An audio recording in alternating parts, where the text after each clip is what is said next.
YSRCP party ప్రజల్లోకి వెళ్లేందుకు కొత్తగా అయితే ప్రకటించింది అన్నదాతకు అండగా అనే కార్యక్రమం అయితే వైఎస్ఆర్సీపీ రాష్ట్ర అధ్యక్షుడు జగన్మోహన్ రెడ్డి అయితే ఈ రోజు నుంచి అయితే పిలుపునిచ్చారు. అయితే అన్ని జిల్లాల్లో కూడా రైతులకి గిట్టుబాటు ధర లేదని కూడా వైఎస్ఆర్సీపీ ఇప్పటికి పోరాటాలు అయితే మొదలుపెట్టామని కూడా చెప్తుంది. అయితే ప్రస్తుతానికి మనం పశ్చిమ గోదావరి జిల్లా తాడేపల్లిగూడెంలో మాజీ ఉప ముఖ్యమంత్రి కొట్టి సత్యనారాయణ నివాసం వద్ద అయితే ఉన్నాం. ఇక్కడంతా కూడా కార్యకర్తలంతా కూడా కోలాహలంగా ఉన్నారు.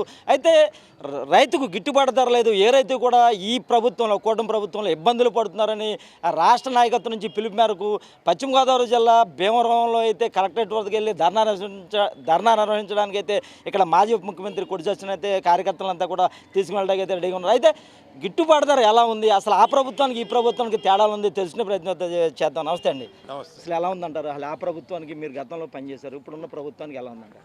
గతంలో జగన్మోహన్ రెడ్డి గారి నాయకత్వంలో ఉన్న ప్రభుత్వం రైతు పక్షపాత ప్రభుత్వం. ఈ రాష్ట్రం వ్యవసాయం మీద ఆధారపడిన రాష్ట్రం. ఈ రాష్ట్ర జనాభాలో 67% మంది వ్యవసాయం మీద ఆధారపడిన కుటుంబాలన్నీ.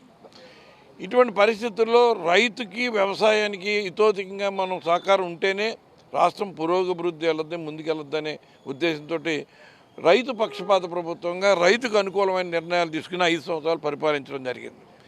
మరి ఇవాళ రైతులు తీవ్రమైన ఇబ్బందుల్లో ఉన్నారు. ఈ ఖరీఫ్ అంటే మనం సార్వా సీజన్ అంటాం. ఈ సంవత్సరం అధిక వర్షాల మూలంగా రైతు కోతల సమయంలో ఇబ్బంది పడ్డాడు. ఊడుపులు అయిపోయిన తర్వాత 2 కోటాలు మందేసిన తర్వాత వర్షాలకు మునిగిపోతే ఇంతవరకు ఇన్పుట్ సబ్సిడీ రాలేదు. 6 నెలలు అయిపోయింది. మరి ఈ రైతులు ఇన్పుట్ సబ్సిడీ కోసం ఎదురు చూస్తున్నారు. 0 వడ్డీకి సంబంధించిన డబ్బులు ఇంతవరకు పడలేదు. ఇవాళ రైతు ఏదో కష్టపడి ఏదో కటింగ్ మిషన్ల ద్వారా ఇలాగా ఒబ్బడి చేసుకుంటే దళారీలు వచ్చారు, మిల్లర్ల చేతిలో పెట్టాడు వ్యవస్థ అంతా. మిల్లరే వచ్చి డైరెక్ట్గా రైతు దగ్గరకు వచ్చి 200-300 తక్కువకి కొనుక్కునే పరిస్థితి తీసుకొచ్చాడు. నెమ్ముందంటున్నాడు, రంగు మారిందంటున్నాడు, లేకపోతే ఇంకా రకరకాల కారణాలు చెప్పి రైతుని రేటు తగ్గించేసి రైతుకి నష్టపరిచే పరిస్థితి ఇవాళ ఈ ప్రభుత్వం తీసుకొచ్చింది. గతంలో ఏనాడు కూడా రంగు మారిన మాయిశ్చరు శాతం ఎక్కువ ఉన్నా డైరెక్ట్గా ప్రభుత్వమే రైతుల దగ్గర నుంచి సేకరించి రైతు భరోసా కేంద్రాల ద్వారా ఏ మిల్లుకి వెళ్తుందో కూడా తెలియకుండా ట్రాన్స్పోర్ట్ అన్నీ కూడా పురమాయించి ట్రాన్స్పోర్టు డైరెక్ట్గా మిల్లులోనే డెలివరీ చేసింది తప్ప రైతు వెళితే దాంట్లో అక్కడున్న మాయిశ్చర్ ఇంకోటని ఏదో రకంగా కోత వేసే పరిస్థితి గత ప్రభుత్వం ఎప్పుడూ తీసుకురాలేదు. గత ప్రభుత్వంలో మీరు ధాన్యాన్ని కూడా కొనుగోలు చేశారు. ధాన్యాన్ని కొనుగోలు చేసిన తర్వాత 2 నెలల వరకు కూడా రైతుల ఖాతాలో జమ కాలేదు. ఇప్పుడు కూటమి ప్రభుత్వం అయితే జమ చేసిన రైతు ఏదైతే అమ్ముకున్న 48 గంటల్లో కూడా ధాన్యం లెక్కలు మా అకౌంట్లో పడుతున్నాయని కూడా కూటమి ప్రభుత్వం ఆరోపిస్తుంది. ఇదంతా కూడా వైఎస్ఆర్సీపీ పార్టీ రాజకీయంగా ఎదుగుదలకే తమల్ని వాడుకుంటుంది తప్ప రైతులకి మేము అంతా న్యాయం చేసామని అలా అయితే ఆరోపిస్తున్నారు. వాళ్ళేమో సరిగ్గా చూడలేదంటున్నారు. ఏది నమ్మొచ్చు అంటారు? ఇప్పుడు గత ప్రభుత్వంలో 21 రోజులకి ధాన్యం తూకమయ్యి మిల్లుకి వెళ్ళిన తర్వాత 21 రోజుల్లో మేము రైతు ఖాతాలో జమ చేయడం జరిగింది. ఇవాళ అది మనం ఏదైతే జగన్మోహన్ రెడ్డి గారు హామీలు ఇచ్చారో ప్రతి హామీని డేట్ ఫిక్స్ చేసి ఆ డేట్లో బటన్ నొక్కి డబ్బులు ఆ కుటుంబాల ఖాతాల్లో పడాయి. ఇవాళ వీళ్ళు చెప్పిన సూపర్ సిక్స్లో ₹1 కూడా ఇవ్వలేదు. ఇవాళ మొత్తం మన ప్రభుత్వంకి వచ్చిన ఆదాయం అంతా కూడా వాళ్ళ చేతిలో పెట్టి కూర్చున్నారు. కేవలం రైతుని మిల్లర్లకు అప్పచెప్పేసి మిల్లర్ దగ్గర 200-300 మిల్లర్లు కొట్టేసేలాగా అవకాశం ఇచ్చి ఇవాళ 4 రోజుల్లోనూ 5 రోజుల్లోనూ డబ్బులు వేసేస్తున్నామంటే ఇప్పుడు డబ్బులు 21 రోజులు ఆనాడు పడినాయి, ఇంకా 21 రోజులు లోపలైనా పడినాయి. ఇవాళ వాళ్ళు సాకు చెప్పి తప్పించుకోవడానికి ప్రయత్నం చేస్తున్నారు తప్ప రైతుని నష్టపరిచిన తర్వాత ఇంక వాళ్ళు ఏం చేస్తే ఏమవుతుంది?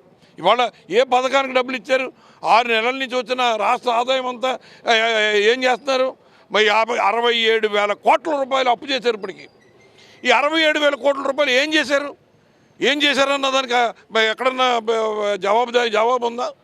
మరి ధాన్యం డబ్బులు ఇచ్చేద్దామంటే ధాన్యం డబ్బులు కూడా ఇష్టం వచ్చిన రేట్లు కొని ఆ డబ్బులు కూడా ఇవ్వరా? ఇవాళ ట్రాన్స్పోర్టేషన్ లేదు, లోడింగ్ ఖర్చులు లేవు, మా సంచులు లేవు, అన్నీ రైతు నెత్తి మీద పెడుతున్నారు. మరి ఇంత ఆర్థికంగా నష్టపోతూ మరి బస్తాకి 200-300 నష్టపోతూ ఈ ట్రాన్స్పోర్టేషన్ పేరు మీద ఇంకా 50-60 రూపాయలు అదనంగా ఖర్చు అయ్యే పరిస్థితి ఉంటే రైతు ఏ రకంగా నిలదొక్కుంటాడు? రూపాయి ఏదో వస్తే బాగుంటుంది కదా అనే పరిస్థితి నుంచి వాళ్ళ చాలా దుర్మార్గంగా ఈ ప్రభుత్వం ప్రవర్తిస్తుంది. వాళ్ళు ఏంటంటే ఒకసారి మనం నెగ్గేసాం కాబట్టి 5 సంవత్సరాల వరకు మనకి ఇబ్బంది లేదు, ఎవడేం చేసినా మనం ఏం చేసినా ఎవడో అదిగే పరిస్థితి లేదు అని ఒక దుర్మార్గమైన ఆలోచనతోటి కూడా ప్రభుత్వం వెళ్తుంది. దానికి బుద్ధి చెప్పే విధంగానే ఇవాళ కలెక్టర్ ఆఫీసుల దగ్గర ధర్నా రైతుల తరఫున చేస్తున్నాం. ఇక ఎప్పుడు రైతుకి అండగా ఈ వైఎస్ఆర్ కాంగ్రెస్ పార్టీ నిలబడుతుంది అన్నది ఇక ముందు కూడా అదే కొనసాగుతుందని కూడా తెలియజేస్తాం. అనేక విషయాల్ని ప్రజల దృష్టికి తీసుకురావడానికి రచ్చ మీడియా బాగా కృషి చేస్తుంది. నేను కూడా వాళ్ళు తీసుకున్న అంశాలని చూశాను, చాలా మంచి కార్యక్రమాలు చేస్తున్నారు. ఈ రచ్చ మీడియాని అందరూ సబ్స్క్రైబ్ చేసి సమాజంలో జరుగుతున్న అవినీతి కానీ, అక్రమాలు కానీ, ప్రభుత్వం యొక్క దుర్మార్గపు చర్యలు కానీ, ఇక్కడున్న స్థానిక నాయకత్వం చేస్తున్న మరి అన్యాయాలు కానీ, రెవెన్యూ భూముల ఆక్రమణ విషయంలో కానీ మరి ఇష్టారాజ్యంగా జరుగుతుంది, ఎవరు ఊహించిన విధంగా. ఇవాళ లా అండ్ ఆర్డర్ అన్నది ఎవరి చేతుల్లో లేకుండా పోయింది. గత 5 నెలల నుంచి ఇవాళ తాడేపల్లిగూడలో 6 మర్డర్లు జరిగినాయి.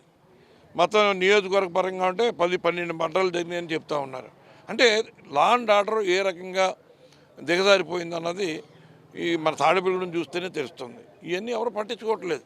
ఏదేమైనా ఇటువంటి విషయాలన్నీ కూడా మీరు ప్రజల దృష్టికి తీసుకొచ్చి మరింత ప్రజా ఆదరణ సంపాదించాలని రచ్చ మీడియాని అభినందిస్తూ సబ్స్క్రైబ్ చేసుకోవాలని నేను కోరుతా ఉన్నాను. గత ప్రభుత్వం జగన్మోహన్ రెడ్డి ప్రభుత్వం రైతుల పాలిట అయితే ఉంది. ఇప్పుడున్న ప్రభుత్వం అయితే రైతులను దోచుకుంటుంది. మా ప్రభుత్వంలో అయితే మొక్క వచ్చిన రంగుమారిన ధాన్యాన్ని కూడా మేము మామూలు రేటుకే కొన్నాం. అలాగే మేము ధాన్యాన్ని సేకరించిన తర్వాత 21 రోజుకు వారి అకౌంట్లో నేరుగా అయితే అమౌంట్ అయితే వేసాం. ఇప్పుడైతే దళారుల చేతులకు వెళ్ళి రైతులను అయితే మోసం చేస్తుంది. అలాగే రైతులు బాగుపడే వరకు కూడా ఈ ఉద్యమాన్ని మేము చేస్తూనే ఉంటామని కూడా ఉప ముఖ్యమంత్రి కొడిచేస్తానని అయితే చెప్తున్నారు. కెమెరామెన్ చందుతో పొండరి, ఉమ్మడి పశ్చిమ గోదావరి జిల్లా.